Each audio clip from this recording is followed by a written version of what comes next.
So to present you to the audience, Guta Moura Guedes is a curator, a design critic, designer, founder of Experimenta Design, which is a design festival in Portugal, in Lisbon. You're based in Lisbon, Guta. Exactly.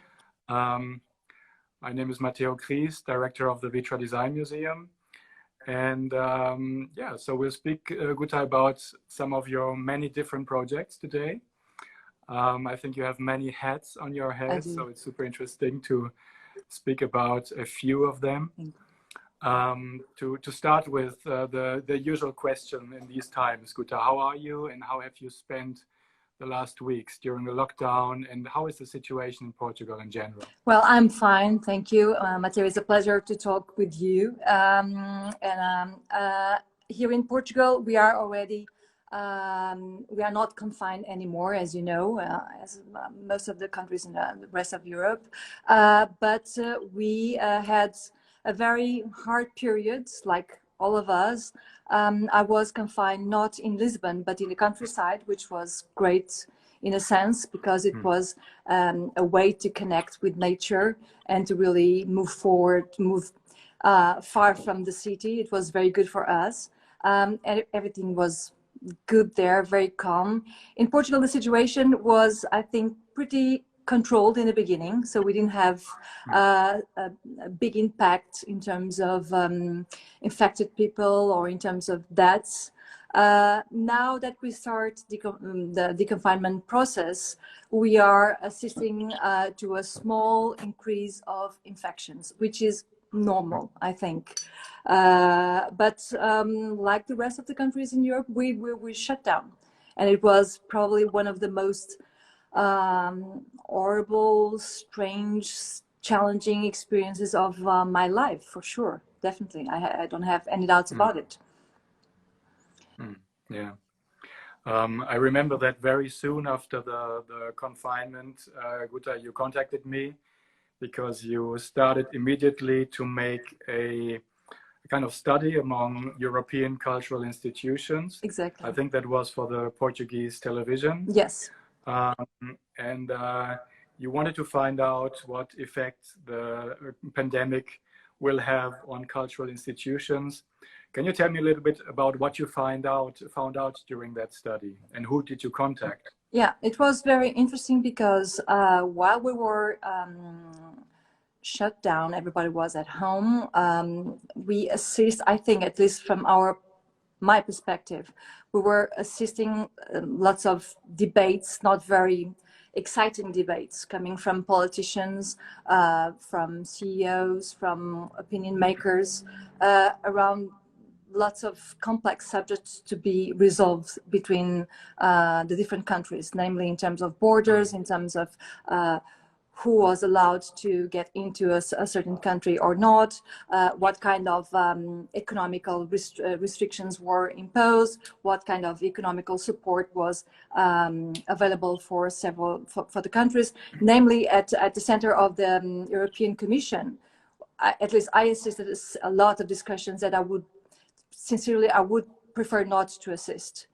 So I thought, well, I think that if we turn our eyes into culture, into our sector, we see a completely different answer coming from us. So I thought, let's try to understand exactly what is happening now in the different institutions around the world, in fact, because I spoke also with Chicago, with New York, with New Delhi, and try to understand exactly what people like you, directors of museums, what people like me, curators, what people like, well, creative agents did during the process. And the result was absolutely fascinating, because we were not at all discussing about closing or having barriers or establishing frontiers. We were only talking about how could we share our experience, how could we help together, how could we use culture to go through this moment, how could we use design.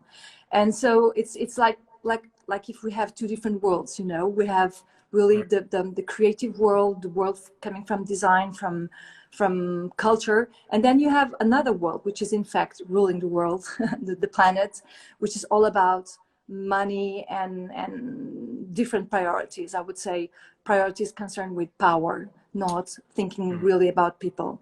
So for me, it was very, very important to understand what London was doing, what Chicago was doing, what you were doing during this process, to reach the conclusion that we were doing exactly the same, independently on the decisions coming from our governments. You know, we were taking our own decisions, and all the decisions were very similar. We were really trying to explore the digital platforms, explore our natural network, trying to connect more and more, trying to share more and more. We were not thinking, I'm in London, I'm in Lisbon, I'm in Berlin, whatever. We're just thinking we are here facing the same problem. And I think that this is a very, very strong example. For me, it's an important thing to work on for the future, you know. And this idea was exactly to take these snapshots, these Polaroids of this moment, so we can use it for the future. So it was definitely important for my work, for our work. Yeah. Yeah. I think this kind of project is quite typical for how you work. You know, you work very fast and spontaneously, as I know you. I do. Another very important project in your career, and the first one that you really brought to the design scene, was to found the Experimenta Design Festival, right, in the late 1990s. And I remember when you did that, it was really one of the first festivals and biennials in the design world. It's quite interesting to look at it from today, more than 20 years later, when, you know, nearly every mid-sized city has its own design biennial, and it has become a very common thing. But you really did one of the first. And let's look a little bit back to the moment when you initiated that. What were the main thoughts behind that? It was in Lisbon. What was the situation in Lisbon, and why did you think that this kind of design biennial is the right place in Lisbon, and why did you think the design world needs this kind of platform? Well, I don't think that anymore. I thought that 20 years ago, more than 20 years ago, and the world was so different 20 years ago. Yeah. So you see, Lisbon was not at all in the international circuit of the big events. Design was very different as a discipline at that time. So 22 years ago, it was really very different. We were talking about shares, about objects. We were not talking about system services and lots of things, inclusive design or design thinking at all. And we were in Lisbon, in fact, and it was, you know, one of those situations when everything is in the right place. So we knew about Milan, of course. Milan was totally driven by a commercial perspective. I'm coming from biology and then culture. And my aim was really to try to understand what was the role of design coming from the cultural perspective, you know. So it was very easily designed. It was an exercise of design thinking back in 1998. So I did it together with two other designers. We flew to Milan, we saw Milan, and then on the plane back, we designed the idea of creating a platform, an international platform in Lisbon. Nobody was talking about Lisbon at that time, or Portugal. A design platform in Lisbon to discuss about design from a cultural perspective. And that was really new at the moment. And we did it from the very beginning as something that we wanted to be open to all the opinions, open to everybody coming from all over the place. And so we did the first edition in 1999. It was a big success. We had lots of people that nowadays are big stars in design, and big researchers, big curators. And I think it was really this combination of elements, you know. But we were driven by this idea that at the time was a very pioneer idea, that we really wanted to understand the meaning of design for the world, coming from culture and coming from this idea that design is at our service, you know. It's not about at all about designing objects or something like that. So much more deeper vision. Yeah, so somehow you anticipated a lot of thoughts that came later during the next 20 years, right? I think we did.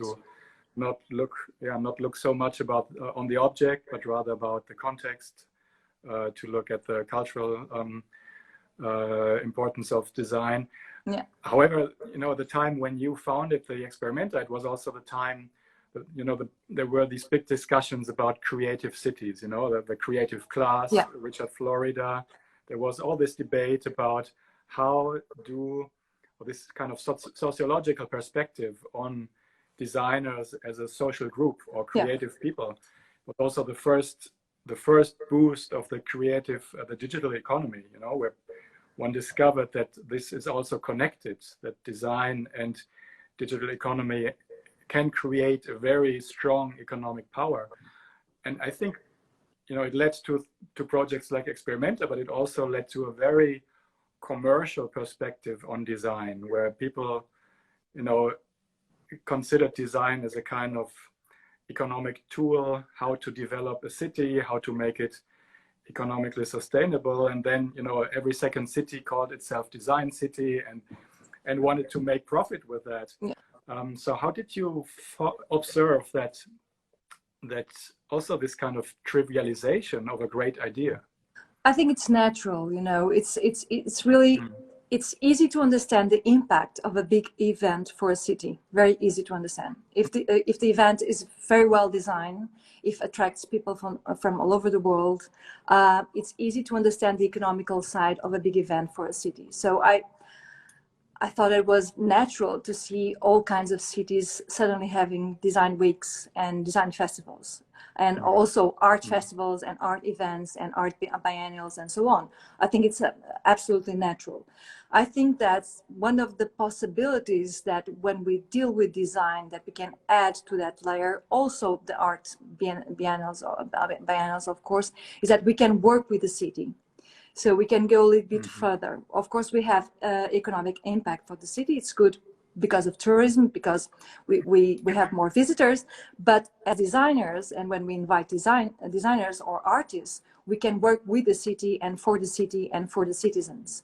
So that was always part of Experimenta's strategy as well. We were always extremely connected with the city. We were always looking to our problems or our possibilities, So that's what turns it very interesting. So if you ask me, am I against this explosion of events all over the world? I am not, because in fact, I know if they are able to attract very good curators and good designers, it will definitely be good for the city in many, many aspects. So this is important. This is not bad. Yeah. The economical side is normal. It's positive. It's not negative. But it's not the point. For me, it's not the point. I understand. Yes, and I like this perspective because it's something also we share in our museum. I think in the design world sometimes there's a discourse in the inner circle, but what we also try to do in our museum is to really bring design out to a great public, a big public. Yeah. And that means that sometimes you have to explain it in a more simple way. But at the end, I think if we want to have some impact and reach people in society, we cannot only speak to the people which already are experts in design. So I think one aspect that in your work is also this column that you have in a big daily newspaper, right? In Portugal. So I think that's the same way. You speak about design topics that concern everyone, and you speak about it in a way that everyone can understand it. Can you tell a little bit about this column and how are you choosing the topics? Yeah. And what are you? Part of my work, I would say 90% of my work is about sharing information. I see myself a bit as in a way, as a catalyst, as someone that provokes reactions. And then I'm very happy with the idea that I would be very happy with the idea that I can contribute to share information to people that are usually not aware of something like design, for instance. So the idea of sharing and of decoding information, for me, it's very important. And design is perfect for that, because in fact it's one of the most easier subjects to understand, because it really surrounds us. It's around us all the time. So it's not difficult at all for me to write a weekly column about it, because it's just, you just look around and you find a subject to write. The question is how to prove that design can be even more important than what we are actually now discussing. That's for me the big question. That's why I'm so interested in terms of education, you know, and for me the ideal situation would be to teach design to children the same way we teach how to talk and how to mathematics. You know, for me that would be the situation, because I see it as a tool. And during now the pandemic, I think that if we could really use design to react in a very democratic way to this situation, it would be fantastic.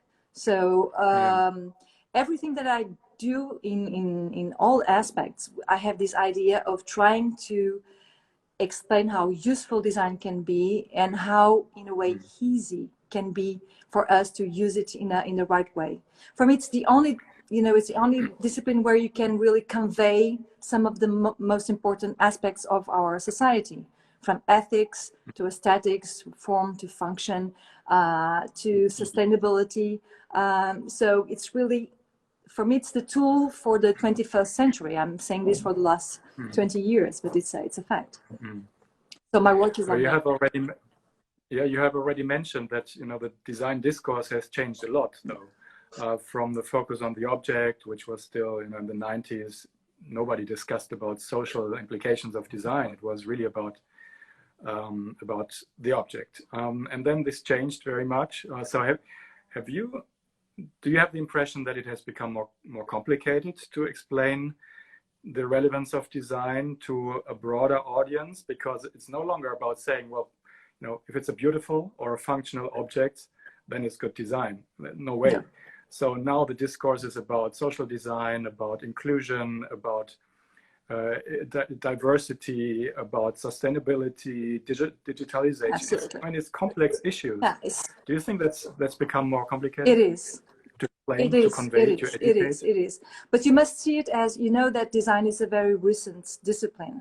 If you look to architecture or to music, for instance, you have centuries of work around that. Design is like a young creature that suddenly popped up, more or less not in the beginning of the 20th century, but more or less, in fact. So, which is good, which is very good. But we are in the middle of the process. We are really seeing it growing, but we are seeing it growing at the pace of the 21st century, which is very, very fast. So in a way, we see all the different ramifications, we say, you know, branches coming from design. So it's really like flourishing now. I'm sure that in like 20 years, we will see them, some of them dead in a sense. But it's difficult to explain to someone something that it's still developing. So we are still blossoming, you know, in a blossom process as a discipline, which is absolutely wonderful because we can interact with it. From universities to companies to museums to curators to common people. This is an open source discipline as well. So we are completely open to the feedback coming from the consumers, for instance. So for me, it's extremely interesting, but I recognize that it's difficult to explain exactly what it is. Personally, I don't have any problem with situations like that. I like tough things and I like things that are complex and like, you know, different perspectives. But to explain, it's not easy. I was having a conversation during the pandemic with a teacher at the RCA. We are challenging RCA to do a special project, which hopefully I will be able to announce soon. And we were exactly talking and wondering around names. Shall we call this design thinking? Shall we call this social design? Is this inclusive design? What is the label for this? We don't know. We don't have still names, you know. And this is, for me, it's a big challenge. It's interesting, but of course, it's a problem in terms of communication. It's harder in terms of communication. Yeah. Definitely. And I think labeling in design has also become some kind of sport, you know, to invent new labels for new ramifications. And you just mentioned that, you know, maybe in 30, 40 years, certainly a few ramifications that we had today or in the past years might be gone and others might stay. So what do you think? What ramifications might not survive, and which are tendencies in design that we are observing today that will really be long lasting?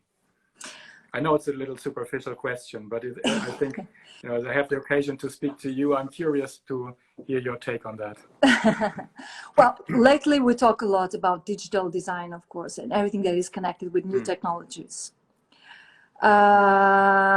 which is about developing shapes and systems and services in a non-tangible format, right? Which is very new for us as a society, and as a species. So I'm curious about that, and I know that this is one of the branch that, of course, will evolve with a very strong power, because we will definitely, and we proved that during the pandemics, that we need this digital connection, and this connection through internet and through these technological systems. But I'm also very interested in everything that is connected with our own body, you know, really our own body. And by saying that, I'm interested in looking back to the past and to think about crafts, for instance, everything that we conceived and designed using at the same time hands, body, and mind. So for me, this is a very powerful combination. And looking to the future, how can we use these tools, the body and the mind, to create new artifacts? So this is something for me that it can be very interesting in the future, because I think that we still don't know anything about our body and the way that we connect and comprehend, you know, the world and everything. So we are like children in terms of knowledge when it comes to that. We don't know enough about emotions. Yeah. We don't know enough about lots of dimensions that we will know more. So that combination of the design discipline with the possibilities of approaching the world with our full body, and by full body I mean mind and really body, it's very important for me. It's a new way of looking to crafts, you know, and the way we with materials. So everything that it's connected, for me, it's really very exciting. And then everything that it's focused on make society more inclusive. So I think that definitely our big challenge of our generation and of our society is to make the world inclusive, in terms of age, of course, in terms of culture, in terms of economical power, in all levels. So the challenge is really how to make it, and design can help a lot in that. So you asked me, I told you it's free. Yeah, I mean, it's a lot of topics to connect and to go a little bit deeper. Let's stay for a while with the topic of crafts and materials. A few of your recent projects include collaborations with big Portuguese companies who work with materials which are interesting in a way that they are rooted locally and sourced locally, like cork or limestone. And you connect these companies and these materials with international designers in order to find new applications and to transform also the perception of these materials. Exactly. And you made projects that you presented in Milan, also here in our museum. We had a collaboration. What I'm interested in is often these materials are also linked to crafts and to certain skills in treating them. Exactly. And what I like about these projects is that somehow you create connections with this global design scene and some protagonists that work with a material that has a very local tradition. Exactly. Can you tell a little bit about these projects and what are your thoughts behind that? Yeah, those two projects, we accept them for two reasons. One was exactly the reason, what you were saying, the importance of the material by itself. So we're talking about stone and we're talking about cork, and those are two sustainable materials. So after ending the Biennale at Experimenta, we have been focusing really in some specific directions. So the question of being sustainable is absolutely fundamental for us since many years. And so the fact of being able to work with stone and with cork, it was a plus for us from the very beginning. Then the idea that, of course, we need to, I think it's fundamental that we really rediscover some things. We don't need to invent all the time. We need to rediscover things that are already here for centuries, for thousands of years. So, and for that, we need creative people, no doubts about it. For that, we need designers, we need artists, we need creativity, we need culture to approach, to really innovate. If you want to move forward, we need that sort of people. So those two projects, and we're talking about First Stone and City Cortex, and they are very different, really very different, were a way to invite some of the most interesting creative minds to approach a material that is old as stone and old as cork, and to bring it to the 21st century, playing not only with the new technologies, but also with the craft skills. So it was really a very interesting combination. And the fact is that in Portugal, we can still do it.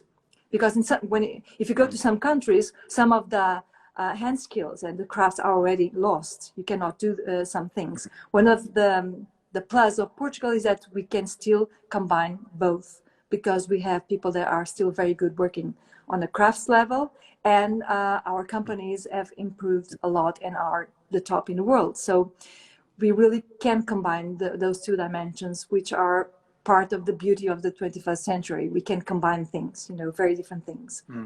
Can you tell us some of the examples that came out of that, maybe, that are most striking and that show this potential of those materials? Very different, because First Stone is really, we had 4 different projects, more than 4 different big projects with First Stone. So we asked graphic designers to work with stone. We asked industrial designers, architects, and artists with totally different briefings. So it was really a way to provoke different answers and to test different approaches. And I don't like to choose projects, but we have answers from architects that were really focused on the idea of being sustainable during the process of the making of the piece. Some of them were more interested in bringing the material into the daily life of people. Some of them were more interested in changing the ways of constructing buildings, for instance. So we have so many, we have more than 55 projects for First Stone, So it's really very, very impressive. We were opening the exhibition, the big exhibition, this June in Lisbon, if it was not for the pandemics. So the answer was really, I'm not going to say beyond what I thought, but it was really, it's a proof. And if you want, you can go and see the website, the First Stone website. It's the proof that when you really ask creative minds, and when you give them the possibility to test and to experiment, the answers are absolutely fundamental for us as a society. When it comes to the Cork project, which is still ongoing, is completely different. So we are talking about cities. We're talking how can cities be more sustainable and more friendly with citizens and more open to citizens. We're talking about public spaces and bringing to the public spaces a material like cork, which is a very special one. And usually we don't see it on the street. And for this we have 5 different invited creative guests, and I know already the answers, and they are absolutely fantastic. They are planned to be built in New York, and again they were supposed to open this June, but we canceled the project because of the pandemics again, and they are absolutely exciting. I cannot reveal the answers, but they are really going into some of the most important problems that we have in cities nowadays, which can be very complex, as you know, especially in Europe, as cities are very old here. So we need to redesign them. What I like about this approach is that, you know, design gets us an interesting function here. You know, it's not, I mean, the companies you are working with are not design companies out of their history. At all. So they come from producing cork or from producing building materials. And what you do is you infuse a kind of injection or ideas. And I would see it as a kind of think tank or experimental platform that you build in that company. And the designers are bringing that company forward. So when we think about a changing profession of design, you know, where maybe the industry is changing, do you think that could be a way or an expression of the profession of design that is suitable for more companies, or where design can be a kind of incubator for also challenging companies, maybe doing something very different, which is also maybe really questioning their models they followed so far?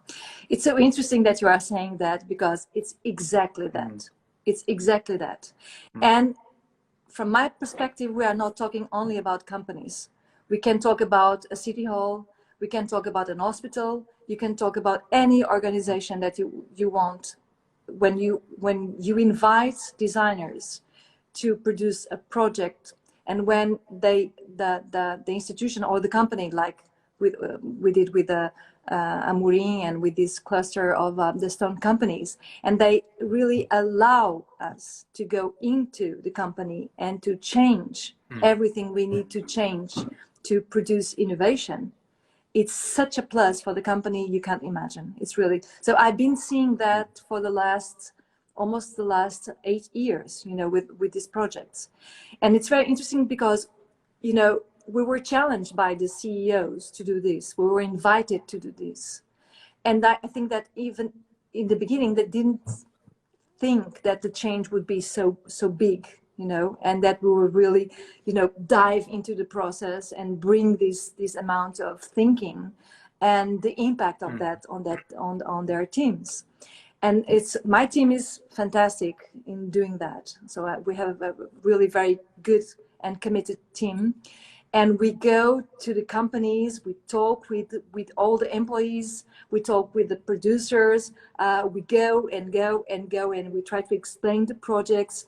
And we know that we are teaching design process to the companies, you know, and that's a side effect that I think that they don't expect in the beginning, because they want to innovate and they want to bring something new, but they don't realize that we are also changing the company when they invite us. And then after some years, they do understand and they want more.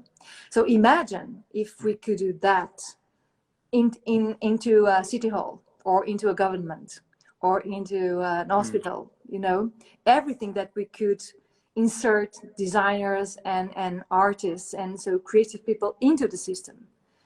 I think that's, well, I've been talking a lot about this. I think that's what we need. We need to insert the creative community, you know, into the economical and political system. No doubts about it. If we want to face... So how can we do that? We can do that if people like us and like some of the people that are listening to us, for sure. But I think that the movement needs to come from us. They will not, with some exceptions, they will not knock at our door. With some exceptions, they are doing that, of course, but it's not enough. And the world is very irregular, as we know. So I think that we need to be much more proactive. we need to go and knock at their doors with a serious, you know. I did a very nice interview to Hans Ulrich Obrist. You know that the manifesto that he recently launched. Of course, we all know that the manifesto, and I think that it's even more than what he's proposing. You know, it's even, we need to go even deeper. And my feeling is that our network is so strong, it's so bright, that we have the responsibility to do that. And with no fear, because I know that the answers will come from designers and artists and creative people. I don't have any sorts of doubts in terms of that. And even also the answers for all sorts of problems, especially for ignorance and for fear, you know, so I don't have doubts about it. It reminds me a little bit also of some approaches in the post-war years, you know, in the 1950s and 60s, where certain governments also discovered design as a tool to rebuild economies, or to modernize economies. And I think, because we need to work with them, we cannot work without them, you know. We need to have them on our side. Certainly. And another field that you mentioned before that you're very interested in design is education. So you were mentioning that you're aiming to, or you would like to teach design in a very normal way in primary school to children, etc. And I think you mentioned before that you are working on some projects where you try to initiate some steps into that direction, right? I think that speak about that? During the pandemics, I must have sent, I don't know, maybe 20 is not that much, but still it's a lot, 20 emails trying to, because I thought during the pandemics, I thought, well, we need to teach design to people. So we need to have a design thinking course or something like that available online now, translated into every languages. And we need to give this tool to everyone, because it's really a tool to face these kind of situations. So I start sending some emails to some people in universities and all over the place. And then I reach out Jeremy Meyerson from RCA, which was a guest of Experimenta some years ago. And Jeremy works a lot in social design, inclusive design.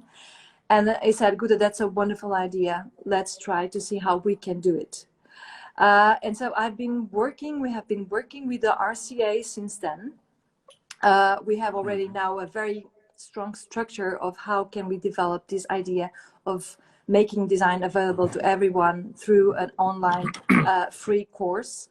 Because if you want to have a course on design thinking, you go to Harvard or you go to MIT and you pay a lot of money. You need to pay a lot of money, and people don't have lots of money. We don't have lots of money, so we need to make this tool available for free. It's my belief.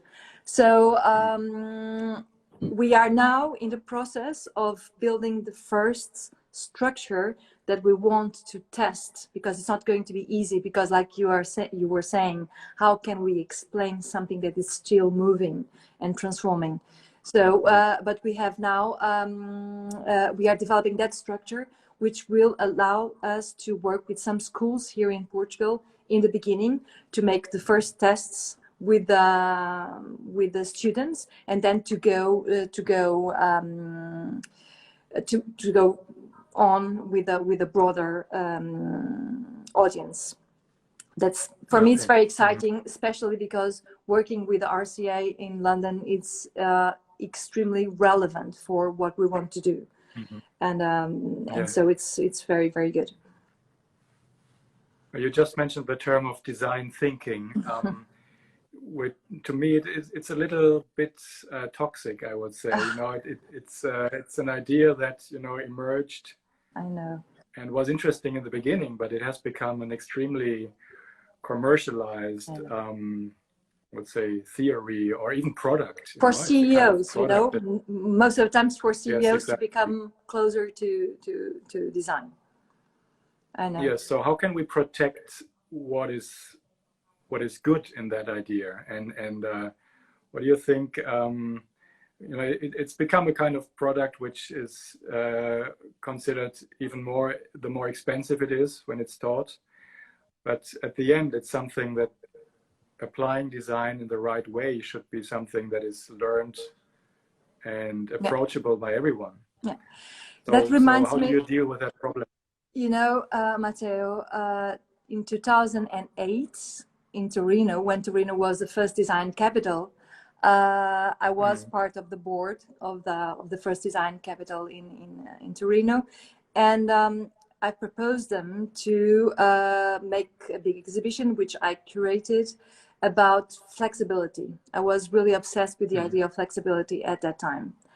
And when I started studying about flexibility, and the name of the exhibition then was Flexibility Design in a Fast Changing Society, I was interested in the power of design to be able to produce systems and artifacts that are flexible. Because of course, I was already aware of the pace of changing and all the risks and disruption that we are facing now. And so I started studying and researching, and I came across some neuroscientists. They were studying, which I exchanged some emails during my research, and I came across this fact that it's our brain. In our brain, we have a special capacity, which is called flexible cognition. Okay. So, answering to your question, design thinking will not disappear as something that it's important and structural, because it's really important and structural and exists. It's really connected with this capacity that our brain has, and we are the only animals in the world that have this capacity of flexible cognition. So if you Google and if you study a bit of flexible cognition, you will see how in a way we were designed to have design thinking. So we're talking about something that each of us has. We are all humans, so we all have this brain tool. So answering you, we are now seeing this explosion of design thinking, expensive courses and things like that. But the fact is that we have that tool and we can learn how to use it. And we are not learning how to use it. Coming back to school again, we are not learning how to deal with images. We are not learning how to deal with lots of things that are 21st century oriented. So we need to change that. And design thinking is one of the things that will remain, I think. Although we don't like now the label. I agree with you. Maybe we should just call it differently. And no, it's a problem of language. We have that for so many things. Yeah, so language is the tool also for branding and for creating products. And I think, and for mistakes. Yes, the idea of some of the ideas which are included in this initial idea of design thinking, as you say, still super important. Being fast, daring to try things out, daring to make mistakes, learning from mistakes, etc. So that brings me to another thing, hearing you speak about flexible cognition, about psychology at the end, Guta. And before you mentioned the relation to the body, to connect the hands and the mind when designing.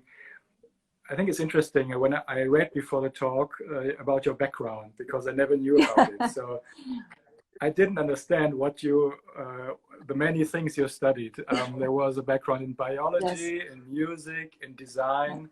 Do you think that this interest in the body and in perception and in psychology has something to do with these different backgrounds that you have in arts, in biology, that you see design as a really transdisciplinary field? Oh, no doubts about it. So you're right. I studied biology, and it was always, and it is still one of my most important, research subjects. So I studied biology until I was 21.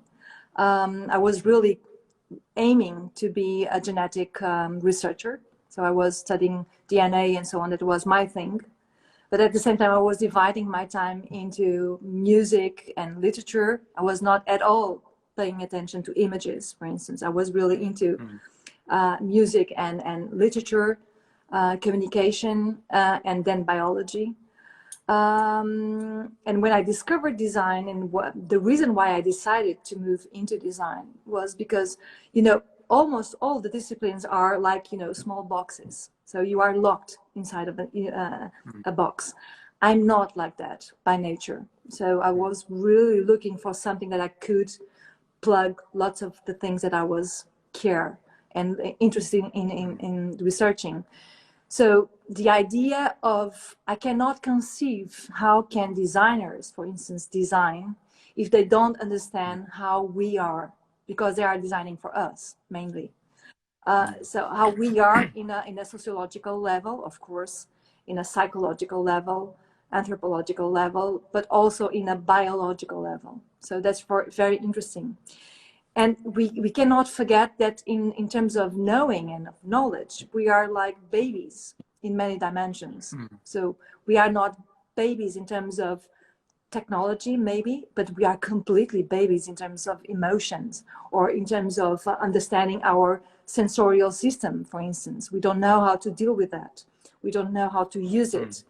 So there are so many interesting dimensions that are really connected with body and mind, and if you want spirit, I don't know spirit, but spirit is different, but definitely body and mind. Yeah. So that's why, that's my the way I approach design is through this combination, no doubts. I read that even your first studio was called Elementos Combinados, Yes. right? So Mixing, combined elements. yes, exactly. It's a very, Yeah, you know, mixing. chemistry oriented. Yeah, it was in the 90s. Have you had any role models or people that influenced you, like writers or designers, where you said, there I find this multidisciplinary approach that I'm interested in at that time? You know, I find people most of the times obsessed with, you know, quoting other people, quoting books, quoting names, or quoting references, and so on. I think that this is me now thinking out loud. When I think about creative process, you know, and when I work a lot with artists as well. So lately, I've been really working a lot with artists, and art is a completely different subject from design, right? Mm-hmm. When you go into art, you understand that most of the most important artists, really the true artists, they don't care about references, they don't care about, they don't benchmark, they don't read, or, you know, they just absorb. It's a totally different way of processing and of reacting to life. I find that extremely interesting, you know, extremely interesting. Mm-hmm. So if you ask me about references, of course I have references, but if you ask me, like, can you quote some names, or do you think that it's necessary to quote names or to explain where you were inspired? I don't feel that need, you know, because for me it's as important to read Montaigne, for instance, Mm-hmm. As to go out and dive into the sea. You know, it's as important to go to a craftsman and to see him building something, which I saw from the very beginning with my mother, going to people working with the woods and with iron and so on, because she was a doer, and so I was always going with her and looking at the guys, you know, doing things with the ends. I'm a nightmare with my ends, but that's as important for me as going to the top, you know, class in the world or university in the world. So for me, it's like you need to be clever enough and curious enough and self-confident enough as well to absorb everything and then to combine and recombine and recombine. Of course, I have my references, but I would say, if you want an answer, my references are really my parents, you know, my father and my mother in all aspects, from my DNA to my ethical behavior, to everything. Yeah. So again, it's a very holistic approach. Now, it's quite reluctant, I feel, to mention certain, let's say, intellectual references, although on your Instagram account there you share, you know, what inspires you. I was going to say that. If you don't mention it now, people should go on your account and check what you're sharing. Yes, I really. They will find out more. Of course, I have so many references. But for instance, I love science fiction. Ray Bradbury is one of my big references. Always. I mentioned Montaigne, the philosopher, the French philosopher, who makes us feel so normal, you know, and so strange. So I have, but they are not coming from, in fact, they are not coming from design world, and they are not coming from architecture, and they are not coming from art. I react to art, you know, like painters or sculptures. If I can tell that Bach is a reference for me. How comes? It's not his life. It's not what he said. It's his music. So it's that kind of references are in my mind. They are not design references, you know, at all. Although I admire lots of designers, of course. So I would like to end with the current situation. There has been, in the past month, you know, since the lockdown, there have been lots of discussions about the role of design in dealing with a pandemic, in informing about situations related to the pandemic, also about the influence or the changes that this will provoke in the design world, in the profession of design. How are you observing that? Do you already see some impacts that the corona pandemic will have on the way how designers work or the fields in which they are working? Are there changes of priorities or new fields of working that are emerging? Yeah, I've been writing about it in my weekly article, but also for other platforms. No doubt that I think that one of the communities that really had a strong reaction during the pandemics were the designers, no doubt about it. So you see it everywhere. I also talked about it with each of you that I talked during my survey. So we really saw designers answering, proposing solutions for this. And most of the times they were proactive by doing that. They were offering the solutions to people. They were reacting to the situation very quickly and very fast. So this proved that this discipline is really very efficient and can be very efficient. If I think that it's going to change the path that design was taking, I think so, but not only the pandemics. I think that we started changing when we start being obsessed in a positive way with the sustainable environmental sustainable issues. So also designers are very important in that subject and matter. So I think that lately it's impossible for a designer nowadays to design against the environment. It's impossible for a designer to remain in silence, you know, when he designs something for people without considering asymmetrical differences between cultures, between economical power, or between the possibility of staying in a good house during the pandemics or in a favela. So we are not, I think that design per nature is very active. It's very, you know, there is a strength and a power and a dynamics here that is really something that it's amazing to be seen. The question is, how we don't stop this? How can we make it more viral? You know, design needs to be it needs to be like the corona. You know, it needs to infect more in the good sense. So we need to be able to design a way to make design more into the society, like a sort of a cement, you know, like a sort of a lympha that goes into the system. That's the big challenge.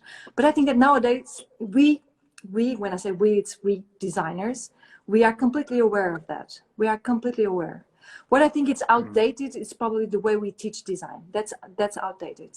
For me, it's completely outdated, but with some exceptions, but most of the times it's outdated. But so I'm very positive. How should it change? Oof, that's probably one of the most difficult issues. In Portugal, how can we change the education system? We will not. It will change naturally, you know how? Because people like my brother, my sister, my kids, my boys, my daughters-in-laws, they will start producing their own educational models, you know, and validating them. So we are going to assist the society being more proactive in terms of education, and not just choosing or being obliged to choose the systems that are outdated. Because I recognize that it's difficult to change the educational system in a country. It's extremely difficult. We are talking about a huge task for the next 20 years, and we don't have time for that. So I think that, yeah. How should it change? I mean, if you have the capability to define new lines of education, new curricula, what would you think is crucial? What is lacking now? What should be included more? What would be other processes of learning in design education? I know it's a topic for a different talk, but maybe you can give us some little ideas that you have in your mind. No, I will go even deeper than design, because of course I love design, but I do care even more about culture. I think that what is missing, it's how to teach everybody how to be cultured, and with the tools that culture can provide, which are really wider than design. So, and that's very easy to do. That's just to include them into the curriculum, include design and include culture into the curriculum. We don't teach people to be cultivated and culture aware. We don't do that. We don't teach people about design, and again about the new elements that the 21st century is bringing to us. And you can do that if you change the curriculum now. Now that it's July, it's a good moment to do it, because in September they will start school. So this could be a right moment to do it. It's a challenge. I will do, and I hope that you will do what we can to educate in different platforms.